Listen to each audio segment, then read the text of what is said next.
तो नमस्कार दोस्तों, जैसा कि आपकी सीरीज़ मैंने स्टार्ट करी थी एनसीईआरटी 2025 का जो हमारा एंट्रेंस होने वाला है, ठीक है। और चाहे 2 ईयर बीएड हो, एमएड हो या फिर आईटैप एनटी आईटैप का जो 2025 का भी एंट्रेंस होगा, जो कि आपको पता है 29 अप्रैल को है। तो इन तीनों के तीनों एग्जाम्स में आपका टीचिंग एप्टीट्यूड आता है और उसकी फ्री जो क्लास है वो मैंने आपकी स्टार्ट करी है। तो उसी सीरीज़ में सबसे पहले आपका teaching aptitude, then reasoning, then English. अगर रिक्वायर होगा तो रीजनिंग और इंग्लिश की भी क्लासेज आ जाएंगे, अदरवाइज टीचिंग एप्टीट्यूड की सीरीज़ आपकी फ्री चल रही है। तो चैनल को सब्सक्राइब करना ताकि सारी अपडेट आपको मिलती रहे। तो पिछला वीडियो जो था एनईपी पर था, अब ये सेकंड वीडियो जो है वो आपका बेस्ड होगा यहाँ पे एनसीएफ 2023, ठीक है। ये भी आपका एक इंपॉर्टेंट टॉपिक है, इससे क्वेश्चन बनते हैं। तो छोटा सा टॉपिक है, फटाफट समझ लेते हैं क्या है। इसकी जो पीडीएफ है वो टेलीग्राम चैनल डिस्क्रिप्शन लिंक को वहाँ से ज्वाइन करके वहाँ से आप ले सकते हो। बाकी सब्सक्राइब करना ताकि अपडेट मिलती रहे, लाइक एंड शेयर करना अगर आपको अच्छा लगे, ठीक है। तो आइए शुरू करते हैं आज का हमारा वीडियो। तो यहाँ पे अगर हम देखें तो हाल ही में आपको पता है एनसीईआरटी द्वारा एनसीएफ यानी इसको हिंदी में कहते हैं राष्ट्रीय पाठ्यचर्या नेशनल करिकुलम फ्रेमवर्क जारी किया गया है, जिसे राष्ट्रीय शिक्षा नीति यानी नेशनल एजुकेशन पॉलिसी 2020 के नियमों के तहत शिक्षा प्रणाली में सुधार के लिए लाया गया है। अब इसमें देखो क्या है कि इसमें सीबीएसई के तहत 3 से 12 तक के विद्यार्थियों के लिए शैक्षिक परिदृश्य को नया आकार देते हुए भाषा सीखने, विषय संरचना, मूल्यांकन रणनीति और पर्यावरण शिक्षा में बदलाव पेश करती है। मतलब कि एनसीएफ कहीं ना कहीं लैंग्वेज कॉम्पिटेंसीज, ठीक है, इसके अलावा स्ट्रक्चर, एवोल्यूशन और आपकी एनवायरमेंटल एजुकेशन पे फोकस करती है। अगर हम आगे बात करें, देखो एक चीज़ हमेशा याद रखें, मैंने आपको पहले ही बताया था, जब भी कोई भी पॉलिसी आती है तो सबसे पहले पॉलिसी आती है। पॉलिसी कोई भी न्यू आती है, जैसे एनईपी की मैंने आपको बताया था, पिछली जो एनईपी थी 1986 में आई, फिर वो 1992 में संशोधित हुई, फिर उसी के अकॉर्डिंग एनसीएफ आपका आया था, ठीक है। एक एनसीएफ 2000 में आया था, 2000 में, फिर 2005 में अपडेट हुआ था। तो एनईपी के अकॉर्डिंग एनसीएफ बनता है। पॉलिसी में कुछ रिकमेंडेशंस होते हैं, कुछ प्रावधान होते हैं, प्रोविजंस होते हैं, और फ्रेमवर्क जो होता है वो एक तरीके का ढांचा होता है जिसको लागू करना होता है, ठीक है। उसी के अकॉर्डिंग चीज़ें फिर इंप्लीमेंट होती हैं। तो पहले एनईपी आती है, फिर एनसीएफ आता है। तो जो 2020 की एनईपी आई उसके अकॉर्डिंग जो एनसीएफ आया 23 में, 2 एनसीएफ आए थे, एक एनसीएफ 2022, एक एनसीएफ 2023, ठीक है। National curriculum framework for school education 2020 जो एलिमेंट्री स्कूल्स के लिए था, और 23 जो है वो अपर प्राइमरी के लिए था, ठीक है। तो ये हम 23 वाला पढ़ रहे हैं। अब इसमें देखो इसकी कुछ मुख्य विशेषताएं यानी कुछ फीचर्स, जैसे कि क्या है, सबसे पहला पॉइंट है भाषा सीखना। यानी कि एनसीएफ 2023 में सिर्फ हम बहुत डिटेल में ना जाते हुए सिर्फ इंपॉर्टेंट चीज़ों पर बात करेंगे जो एग्जाम पे पढ़ने से आपके लिए इंपॉर्टेंट है। कक्षा 9 और 10 के विद्यार्थी 3 भाषाएं सीखते हैं, जिसमें कम से कम 2 मूल भारतीय भाषाएं होती हैं। कक्षा 11 और 12 में 2 भाषाएं पढ़ाई जाएंगी, जिसमें एक भारतीय मूल की होगी। कम से कम एक भारतीय भाषा में भाषाई क्षमता का साहित्यिक स्तर शामिल करने का लक्ष्य है, ठीक है। तो इसमें ये बोला गया कि 9-10 तक का जो छात्र है, जो स्टूडेंट है, उसको 3 भाषाएं, 3 लैंग्वेज फॉर्मूला है, ठीक है, जिसमें से 2 कोई इंडियन लैंग्वेज होगी और एक फॉरेन लैंग्वेज होगी। जिसमें आपको पता है एक मदर टंग होगी, दूसरी आपकी 22 भाषाएं जो 8वीं अनुसूची में है, 8th शेड्यूल में 22 लैंग्वेज है, उनमें से कोई एक होगी, और एक फॉरेन लैंग्वेज जो मोस्टली इंग्लिश ही होती है, ठीक है। 11th-12th में आपको एक लैंग्वेज जो इंडियन मूल की है वो कंपलसरी पढ़ना होगा, चाहे आप साइंस, कॉमर्स या किसी भी स्ट्रीम के हो। और कम से कम एक भारतीय भाषा में भाषाई क्षमता का साहित्यिक स्तर यानी कि लिटरेचर वाला पार्ट भी कवर किया जाएगा। बोर्ड परीक्षा और मूल्यांकन का भी प्रावधान इसमें कम से कम 2 बार पर बोर्ड परीक्षा देने की अनुमति देता है, ठीक है। तो ये एनसीएफ में बोला गया था कि जो सीबीएसई है वो साल में 2 बार पेपर ले, और ये आपको पता ही होगा कि इसी साल यानी 2025 से ही सीबीएसई ने ये लागू कर दिया है। या इस साल से आपकी जो परीक्षा है वो या तो इस साल या फिर नेक्स्ट ईयर, ठीक है, ये साल में 2 बार अब से होंगी, ठीक है। बहुत जल्द इस पर काम चल रहा है सीबीएसई के द्वारा, और सारी प्रिपरेशन हो चुकी है। बहुत जल्द आपको देखने को मिलेगा कि सीबीएसई क्या बातें की गई हैं।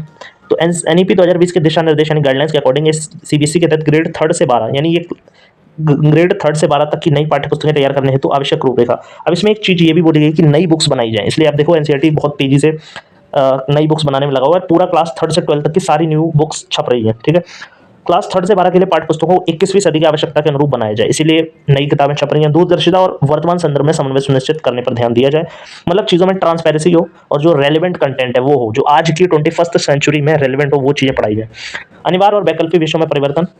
तो और इसमें देखो क्या फीचर्स हैं इसके, कि इससे पहले क्लास 9 से 12 तक के छात्रों के लिए 5 अनिवार्य विषय और एक अतिरिक्त विषय लेने का विकल्प रहता था। 9 से 12 जो कि रहता था सेकेंडरी, इसमें आपको 5 कंपलसरी होते थे और एक एक्स्ट्रा, है ना।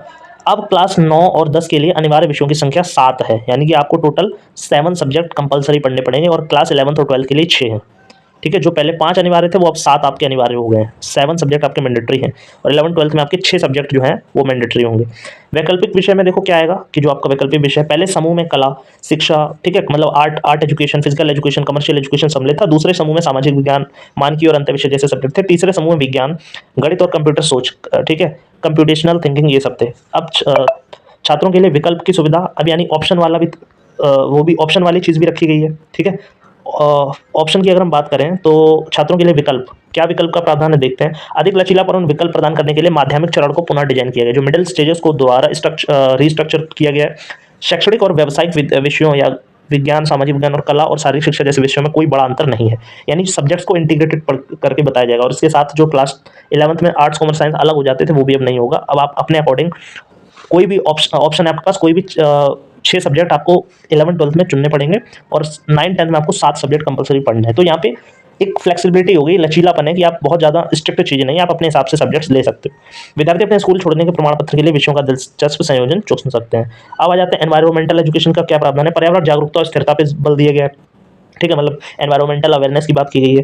पर्यावरण शिक्षा को स्कूली शिक्षा के सभी चरणों में एकीकृत किया गया और माध्यमिक चरणों में पर्यावरण शिक्षा के लिए अलग से अध्ययन क्षेत्र है। मतलब मिडिल स्टेज में सबसे ज्यादा फोकस किया गया एनवायरमेंटल एजुकेशन को लेकर, ठीक है, सोशल साइंस की बुक में, और जितने भी सब्जेक्ट है सब में एनवायरमेंटल एजुकेशन पर बहुत ज्यादा बल दिया गया है, ठीक है। इस चीज का आप ध्यान रखेंगे। सामाजिक विज्ञान विषय के लिए सामग्री वितरण, अब क्लास 6 से लेके 8 तक जो सोशल साइंस है इसमें क्या होगा, 20% विषय वस्तु स्थानीय स्तर की होगी। अब ये कुछ लेवल बताया गया है कि किस तरीके से होगा।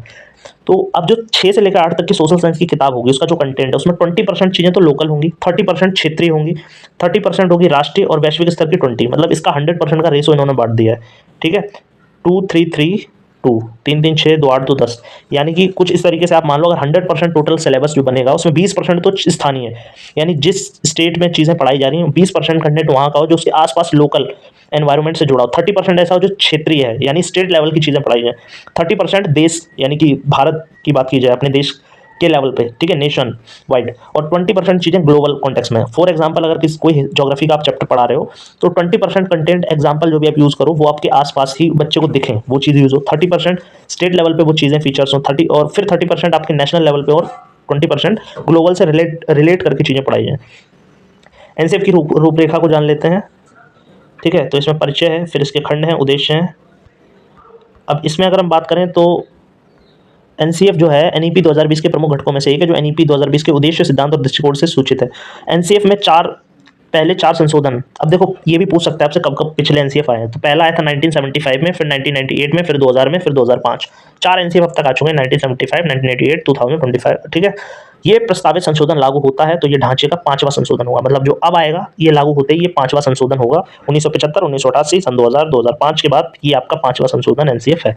एनसीएफ के 4 खंड कौन कौन से हैं, यानी कि इसके कुछ डिवीजन भी किए गए हैं। स्कूली शिक्षा के लिए एनसीएफ और स्कूल एजुकेशन, यानी इसके 4 खंड हैं। नेशनल करिकुलम फ्रेमवर्क के 4 इसको 4 तरीके से डिवाइड किया गया। पहला स्कूल एजुकेशन में, फिर प्रारंभिक बचपन की देखभाल और शिक्षा के लिए एनसीएफ, यानी कि ये बेसिक लिटरेसी न्यूमरेसी वाली चीज़ हो गई। शिक्षक के लिए एनसीएफ फॉर टीचर्स और एनसीएफ फॉर प्रौढ़ शिक्षा होगी। इसका उद्देश्य शिक्षा शास्त्र सहित पाठ्यक्रम में सकारात्मक बदलावों के माध्यम से एनईपी 2020 में परिकल्पित भारत की स्कूली शिक्षा प्रावधान प्रणाली को सकारात्मक रूप से बदलने में मदद करना है। इसका उद्देश्य भारत के संविधान द्वारा परिकल्पित समतामूलक, समावेशी और बहुलवादी समाज को साकार करने के अनुरूप सभी बच्चों को उच्चतम गुणवत्ता वाली शिक्षा प्रदान करना है। यानी कि अगर हम उद्देश्य की बात करें तो ये इसका जो मुख्य उद्देश्य है वो ये है कि जो एनसीएफ 2023 की बात हो रही है कि ये एनईपी के अकॉर्डिंग जो भी परिलक्षित उद्देश्य है, स्कूली शिक्षा में एक नया सकारात्मक चेंज हो और कॉन्स्टिट्यूशन के अकॉर्डिंग जो हमारे मूल्य हैं समतामूलक, ठीक है, इक्वल, इंक्लूसिव और प्लूरल सोसाइटी बने, और क्वालिटी एजुकेशन, इनकी बात की गई है, ठीक है। बाकी इसके खंड आप ध्यान रखोगे कि 4 इसके खंड हैं। 4 इसके खंड हैं, स्कूल एजुकेशन स्कूली शिक्षा के लिए, फिर प्रारंभिक बचपन, ठीक है, ये वाला पॉइंट आ जाएगा, बेसिक लिटरेसी न्यूमरेसी वाला पॉइंट, स्कूल वाला पॉइंट, फिर NCF for teacher, NCF for प्रौढ़ शिक्षा वाली चीज़, ठीक है। ये 4 इसके खंड ध्यान रखना। एनईपी 2020 इसका परिचय अगर हम देखें तो ये भारत में शिक्षा के सुधार के लिए एक व्यापक रूपरेखा है, ठीक है। तो यह है कि एक रूपरेखा है जिसे वर्ष 2020 में मंजूरी दी गई थी। इसका उद्देश्य शिक्षा हेतु एक समग्र और बहुविषयक दृष्टिकोण प्रदान कर भारत की शिक्षा प्रणाली में महत्वपूर्ण बदलाव लाना।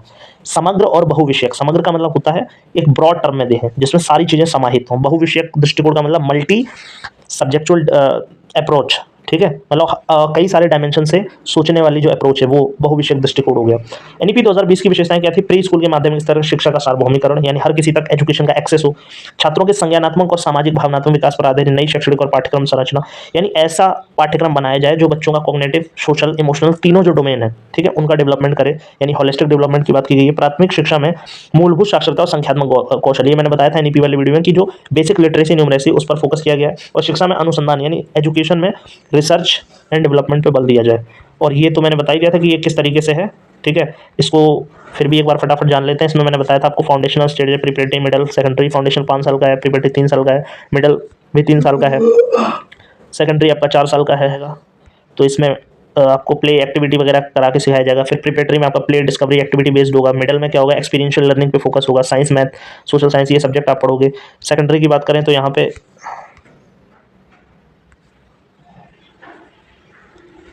सेकेंडरी में आपका मल्टी डिसिप्लिनरी स्टडी होगी, ग्रेटर क्रिटिकल थिंकिंग, फ्लेक्सिबिलिटी, ठीक है, स्टूडेंट चॉइस ऑफ सब्जेक्ट, इन चीज़ों पे बात होगी। और ये 5334 पर बेस्ड होगा, 3 से लेके 12 साल तक, ठीक है, 3 साल से बच्चे का एडमिशन होगा 12 साल तक। तो ये चीज़ हो गई यहाँ पे। 3 से 12 और टोटल आपका मतलब पहले जो पैटर्न था वो था 6 से 18, अब 3 साल से लेके आपका 18 साल तक होगा। ठीक है, आगे अगर बढ़ते हैं हम, शैक्षणिक सुधारों से संबंधित अन्य सरकारी पहल और कौन कौन सी चीज़ों पर फोकस किया गया है, तो ये भी इसी एनईपी के अंदर आता है, इसको भी आप थोड़ा ध्यान रखना कि पीएम श्री स्कूल का प्रावधान है, बेटी बचाओ बेटी पढ़ाओ को फोकस किया गया है, मध्याह्न जो आपका मध्याह्न भोजन योजना है, टेक्नोलॉजी सर्व शिक्षा अभियान, इनको भी इसी से लिंक करके बताया गया है। ठीक है, तो ये था हमारा एनसीएफ 2023 जिसकी कुछ इंपॉर्टेंट चीज़ें हमने जानी। ठीक है, उम्मीद है आपको वीडियो समझ में आया होगा। हालांकि इसको आप डिटेल से जानेंगे तो उसमें बहुत कुछ है, बट आपके एग्जाम के पॉइंट ऑफ व्यू से इतनी चीज़ें आपके जानने के लिए काफ़ी हैं कि ये एनईपी एनसीएफ क्या है, कब कब आया है, इसके अंदर कौन कौन से प्रावधान है, इसकी क्या क्या मुख्य विशेषताएं हैं। ठीक है, वीडियो अच्छी लगी तो इसे लाइक करें, शेयर करें, चैनल को सब्सक्राइब करें ताकि ये सीरीज़ आप तक पहुँचती रहे। और कोई डाउट रहेगा तो कमेंट कर देना, टेलीग्राम में लिंक ज्वाइन करके वहाँ से इस पीडीएफ को आप पढ़